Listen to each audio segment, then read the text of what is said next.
Acontece nesse momento a primeira audiência do caso dos transplantes infectados com HIV. O escândalo na saúde pública do Rio, a gente lembra, revelado em primeira mão pela Band News FM Rio, tem 6 réus a serem julgados. Ao vivo no telão com a gente, o Adson Ramos acompanha e tem as informações de momento, né, Adson? Muito boa noite para você.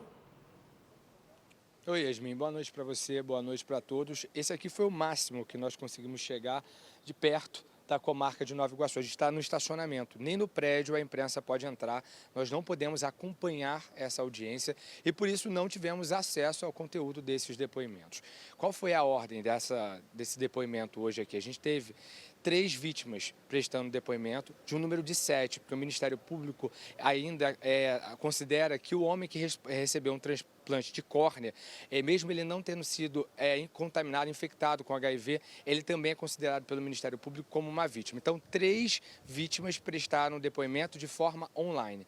Depois disso, 3 testemunhas de acusação foram ouvidas. Até o fim do dia, a expectativa é que 8 testemunhas de acusação sejam ouvidas, mas pode ser que alguma delas não seja ouvida hoje, então elas vão ser ouvidas em outro dia. Já tem uma audiência marcada para o dia 14 de abril, quando não só as testemunhas de acusação vão ser ouvidas, mas também as 17 testemunhas de defesa e, posteriormente, os réus. A gente preparou uma reportagem para falar sobre a importância dessa primeira audiência e também um histórico desse caso que a gente trouxe com exclusividade na Band News FM. A audiência começou por volta de 1h da tarde no Fórum de Nova Iguaçu, na Baixada Fluminense. Ao longo do processo, 41 pessoas devem prestar depoimento.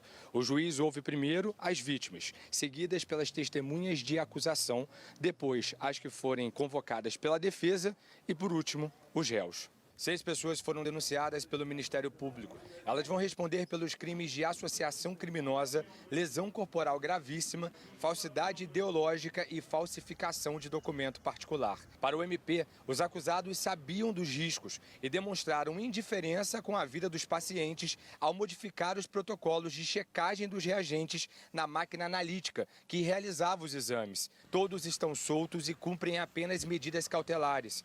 Entre os réus estão Matheus Vieira e o pai dele, Walter Vieira.